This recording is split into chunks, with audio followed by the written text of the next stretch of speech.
Selamat malam semuanya, dimanapun Anda berada, kondisi dan keadaan apapun saat ini, saya tetap percaya bahwa Tuhan tetap ada bersama dengan kita, bahkan Dia hadir, Dia ada di hati kita pribadi lepas pribadi. Untuk itu Bapak Ibu yang dikasihi oleh Tuhan, sebagai rasa syukur kita kepada Tuhan, kita malam hari ini kembali datang untuk bersekutu dengan Tuhan, memuji dan memuliakan nama Tuhan. Karena kita sadar bahwa kita ada sebagaimana kita ada saat ini semua karena kasih anugerahnya. Baik Bapak Ibu yang dikasihi oleh Tuhan, saudara-saudariku yang dimuliakan oleh Tuhan, pada malam hari ini sejenak kita akan boleh masuk di dalam pembacaan dan perenungan kebenaran firman Tuhan. Sungguhnya itulah yang menjadi kekuatan kita, dan untuk itu sediakan waktu kita ya untuk kita fokus dengan Tuhan lewat pembacaan dan perenungan firman Tuhan pada malam hari ini. Saya akan mengajak kita membuka Alkitab kita, mengambil perikop pembacaan kita dari Injil Yohanes pasal yang 14 ya, pasal yang 14 dari ayatnya yang ke-11 sampai ayat yang ke-14 kita akan baca. Ya, saya akan bacakan bagi kita. Di sini berbicara tentang perikop bacaan kita di sini adalah tentang rumah Bapa. Ya, perlu kita sadari rumah Bapa itu yang sesungguhnya yang Tuhan maksudkan di sini adalah hati saudara dan saya.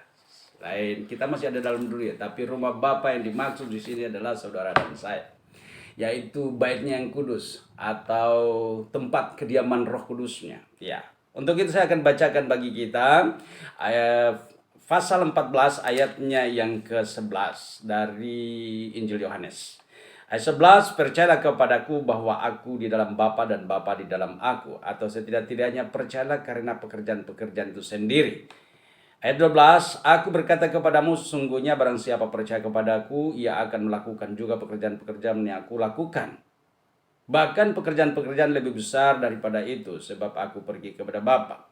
Dan apa juga yang kamu minta di dalam namaku, aku akan melakukannya, supaya Bapa dimuliakan di dalam anak. Jika dipermuliakan dalam anak, jika kamu meminta sesuatu kepadaku dalam namaku, aku akan melakukannya. Puji Tuhan, dari nats pembacaan kita ini kita tahu bahwa sesungguhnya Tuhan telah menyatakan, ini perkataan Tuhan Yesus langsung kepada murid-muridnya. Dia telah mengatakan kepada mereka bahwa paling tidak, setidak-tidaknya engkau percaya kepada pekerjaan-pekerjaan yang aku lakukan.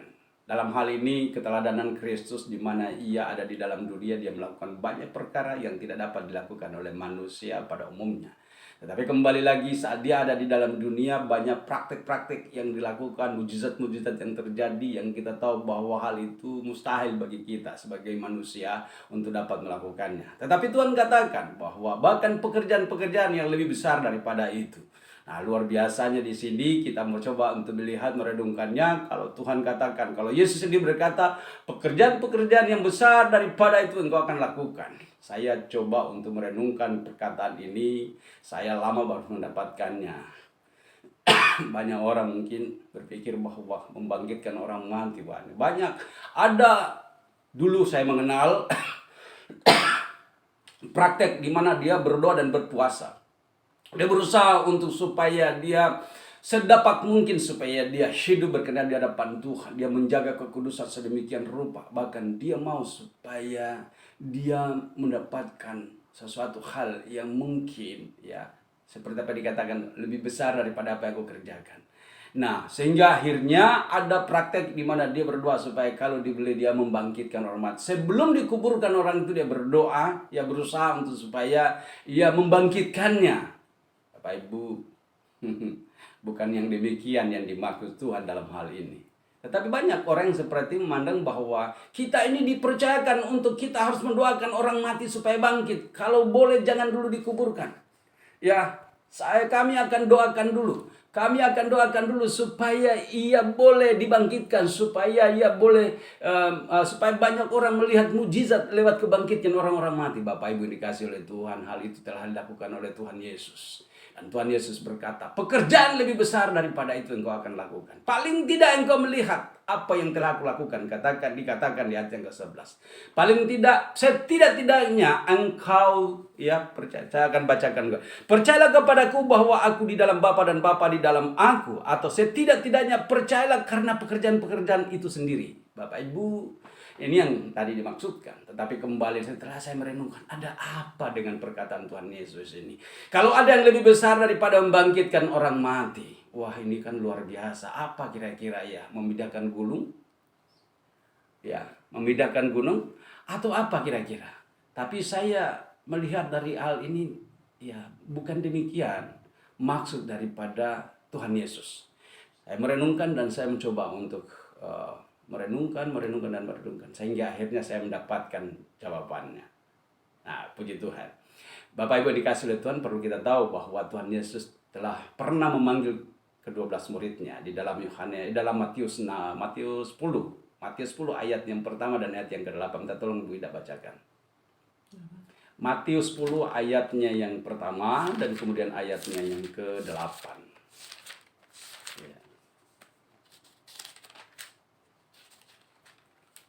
Yesus memanggil ke-12 muridnya dan memberi kuasa kepada mereka untuk mengusir roh jahat, untuk melenyapkan segala penyakit dan segala kelemahan. Udah. Ayat ke-8. Sembuhkanlah orang sakit, bangkitkanlah orang mati, tahirkanlah orang kusta, usirlah setan-setan. Kamu telah memperolehnya dengan cuma-cuma, karena itu berikanlah pula dengan cuma-cuma. Amin. Dari semua apa yang dilakukan oleh Tuhan Yesus ini, kita tahu bahwa memang benar-benar mencengangkan banyak orang, mencelikan banyak mata yang benar-benar menyaksikannya, dan mereka terheran-heran, termasuk orang-orang Yahudi pada waktu itu, orang-orang Farisi, orang-orang Saduki, dan mereka melihat apa yang terkandung. Sehingga akhirnya karena mereka tidak mau yang disebut bahwa Yesus itu adalah Tuhan, dan mereka akhirnya mengatakan bahwa Dia menyembuhkan dengan Beelzebul, dengan roh-roh yang apa. Artinya bahwa Dia ini adalah orang sesat gitu, dicap sebagai orang sesat. Tapi kembali lagi, Bapak Ibu dikasih oleh Tuhan, sesungguhnya mereka tidak mengerti di balik keadaannya Yesus sebagai manusia. Mereka tidak mengerti dan tidak memahami Dia. Siapa sebenarnya Yesus sesungguhnya?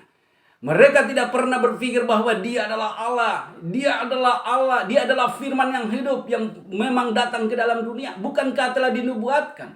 Ya. Tetapi mereka tidak percaya dengan kedatangan Yesus. Mereka mau supaya raja mereka adalah manusia yang perkasa, yang kelihatan gagah berani. Tetapi kembali mereka tidak melihat dengan kacamata rohani, sehingga mereka dibutakan oleh hidayah zaman ini. Apapun yang dilakukan oleh Tuhan Yesus, mereka selalu menolak. Tetapi banyak orang di sekitar itu mengatakan, kalau Dia bukan orang yang dari sana, yang artinya dari Allah itu sendiri, bagaimana mungkin Dia bisa menjelikan mata orang yang buta? Bagaimana mungkin Dia bisa membangkitkan orang yang lumpuh, membangkitkan orang mati? Bahkan bagaimana mungkin mentahirkan orang kusta, bahkan membangkitkan orang mati. Tetapi kembali lagi mereka tetap bersikukuh untuk tidak percaya bahwa Yesus itu adalah Allah, adalah firman. Sesungguhnya pada waktu di ayat Yohanes 1 ayatnya yang pertama, pada mulanya adalah firman, dan firman itu bersama-sama dengan Allah, dan firman itu adalah Allah. Mereka tidak percaya bahwa Yesus itu adalah firman yang hidup. Sehingga akhirnya apapun yang dilakukan oleh Tuhan Yesus, selalu mereka mengatakannya bahwa itu pekerjaan kuasa kegelapan. Dalam hal inilah sebenarnya mereka tidak dapat memahami. Tetapi kembali lagi kepada kita yang saat ini, bahkan sekarang ini, oleh anugerah Tuhan, oleh kasih Tuhan yang luar biasa, kita sadar dan menyadari bahwa apa yang dilakukan oleh Tuhan Yesus itu hanya pekerjaan Tuhan itu sendiri. Kenapa? Karena Dia adalah Tuhan itu sendiri. Makanya kuasanya melekat padanya. Tolong itu air. Haleluya.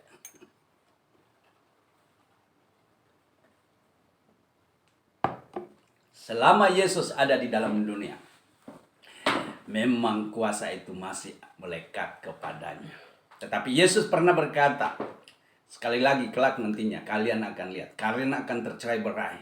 Kalau waktu aku mati, kalian akan tercerai berai. Tetapi lebih baik aku mati.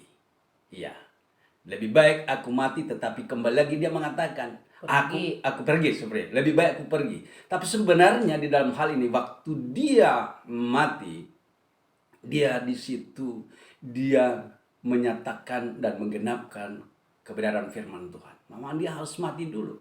Kalau tidak mati, bagaimana ya untuk semua dosa dibawa ke dalam di dalam kematiannya? Karena kematiannya itu adalah kematian untuk membawa semua dosa yang dalam dunia dikuburkan. Ya, dan kebangkitannya itulah yang membuktikan bahwa dia adalah firman yang hidup. Nah, Bapak Ibu yang dikasihi oleh Tuhan, Yesus pernah berkata bahwa aku berkuasa memberikan hidupku dan aku berkuasa mengambilnya kembali. Bapak Ibu yang dikasihi oleh Tuhan, ini sesuatu hal yang telah dinyatakannya. Itu di pasal yang 10 ya dari Yohanes ini. Pasal yang ke-10 dikatakan di sana ayat yang ke-17. Ayat yang ke-17, Bapa mengasihi aku oleh karena aku memberikan nyawaku untuk menerimanya kembali. Tidak seorang pun yang mengambilnya daripadaku, melainkan aku memberikannya menurut kehendakku sendiri. Aku berkuasa memberikannya dan berkuasa untuk mengambilnya kembali. Inilah tugas yang kuterima. Bapak Ibu dikasih oleh Tuhan. Sehingga akhirnya di pasal 16 di ayat yang ke-7 dia mengatakan demikian. Ayat yang ke-7. Namun benar yang kukatakan ini kepadamu adalah lebih berguna bagi kamu jika aku pergi. Sebab jika aku tidak pergi, penghibur itu tidak akan datang kepadamu. Tetapi jika aku pergi, aku akan mengutus dia kepadamu. Bapak Ibu yang dikasih oleh Tuhan. Nah, di dalam hal ini bahwa penyertaan Tuhan dalam kehidupan kita. Kalau saja kita percaya bahwa pekerjaan-pekerjaan yang dilakukan adalah pekerjaan Allah saja. Karena dialah yang mampu untuk membangkitkan orang mati. Tetapi kembali lagi, jangan sampai kita seperti Thomas. Kalau aku tidak mencucukkan tanganku. Haleluya. Mataku. Kalau aku tidak mencucukkan tanganku, jari tanganku di lubang paku di tangan Yesus itu, sekali-kali aku tidak akan percaya.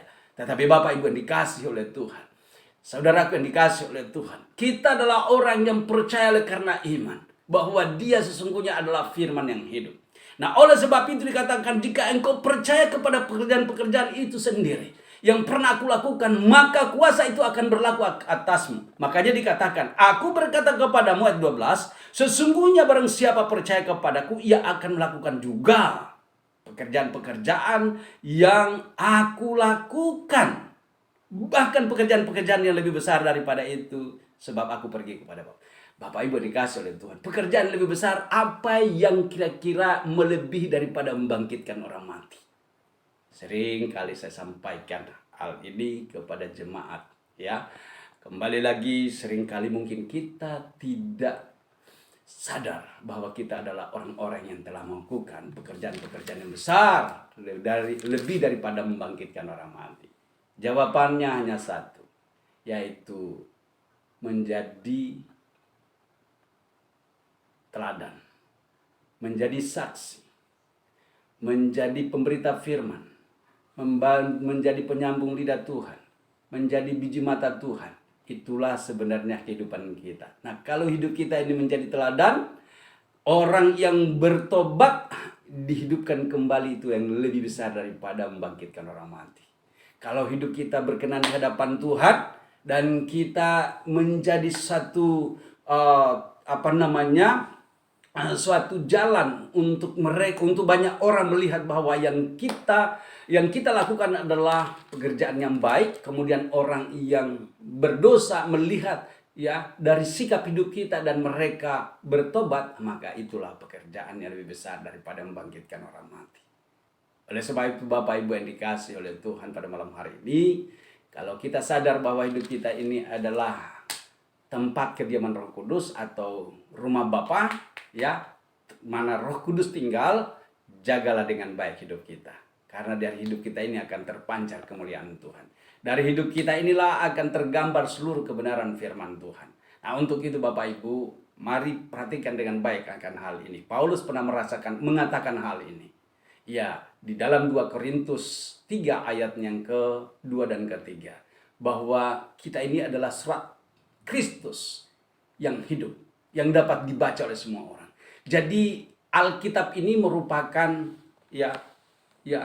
berita, merupakan firman yang tertulis.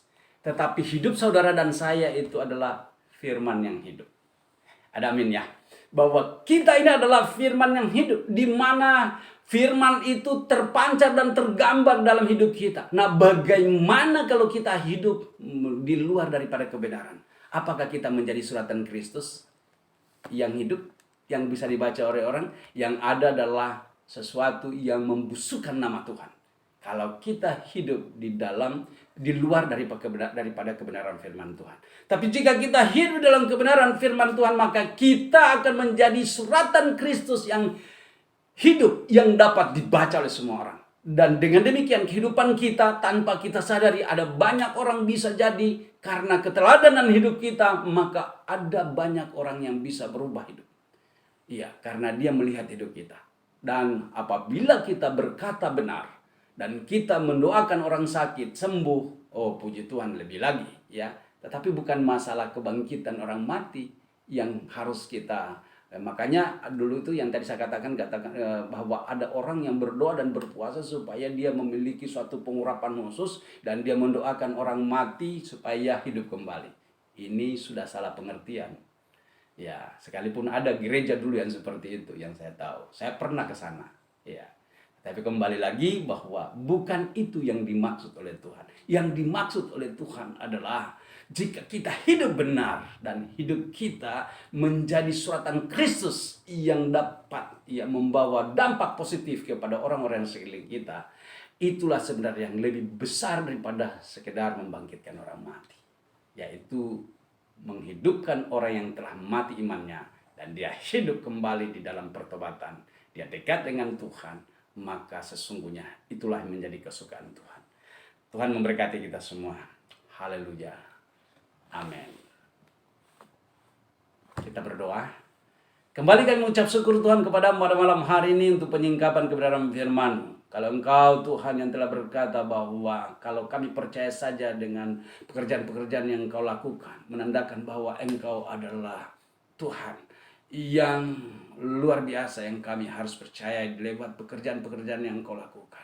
Sesungguhnya Engkau juga mengatakan apabila kami percayakan hal itu, kami akan dapat melakukan sesuatu hal yang luar biasa.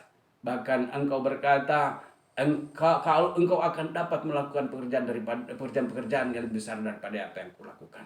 Di dalam hal inilah kami menyadari betapa luar biasanya Engkau Tuhan menyingkapkan bagi kami pada malam hari ini.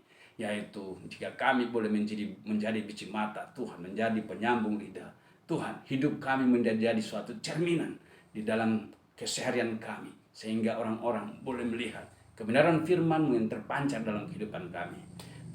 Itulah yang Tuhan mau lakukan dalam kehidupan kami, sehingga kami boleh melihat mujizat dan mujizat terjadi. Tuhan, terima kasih, hamba-Mu sudah berbicara, menyampaikan kebenaran firman pada malam hari ini. Hamba percaya Roh Kudus mula yang akan terus memberikan satu pemahaman dan pengertian lebih lagi sekedar untuk apa yang hamba sampaikan pada malam hari ini. Engkau Tuhan yang menyingkapkan rahasia ini dalam hati kami pribadi, lepas pribadi, dan Tuhanlah memberkati. Demi nama Yesus kami berdoa dan bersyukur. Haleluya. Amin.